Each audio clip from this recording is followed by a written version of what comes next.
Clutch દબાય, થોડી થોડી break કર, સેકન્ડ કર, ન્યુટ્રલ કરીને ડાબી બાજુ પાછળ, જવા દે, ઉપાડ ક્લચ, ધીરે ધીરે જવા દે,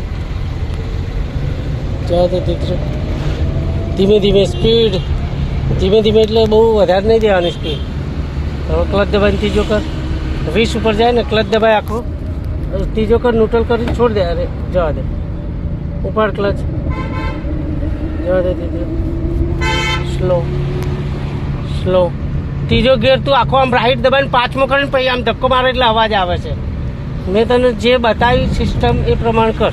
ક્લચ દબાઈ પહેલાં, બ્રેક ઉપર આવી જા, ન્યુટ્રલ કર, બાજુ ડાબી બાજુ સેકન્ડ, હા બસ જવા દે, ઉપાડ ક્લચ.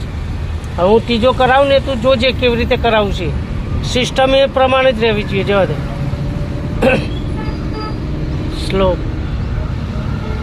આગળ ટેમ્પો છે એટલે સ્લો કર, સ્લો કરવાની, ટાઈટ નહીં પકડવાનું હાથ, સ્ટીરિંગ ટાઈટ છે. જવા દે, આપ થોડું એક્સિટર પહેલાં, હા આપ થોડું એક્સિટર,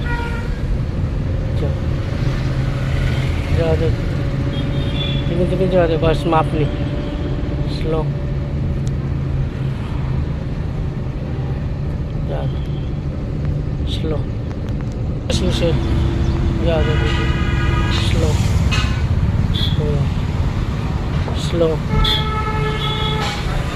જવા દે, હાફ એક્સિટર થોડું મારી બાજુ કરશે. આપણે ધીરેથી, આમે ટુ વ્હીલર આવે છે ને તો એકદમ ઝટકેથી નહીં સ્ટીરિંગ કરવાનું. સ્લો, શું આવ્યું આગળ, બમ.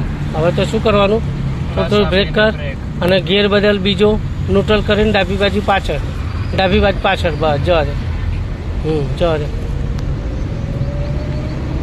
ક્લચ દબાઈને ત્રીજો કર, રેસ છોડીને, હા જો સાહેબ અવાજ ના આવે ને તો ભાઈ આ રીતે પાડવાનો. સ્લો,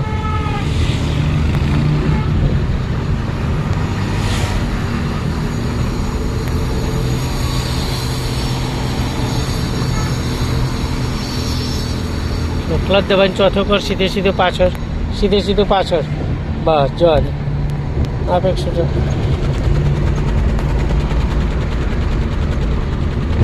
થોડી એક્સિટર સેટ કરી એટલે સ્પીડ સેટ થઈ જશે. બસ હા, ક્લચ હવે છોડી દેવાનો આખો, સ્લો,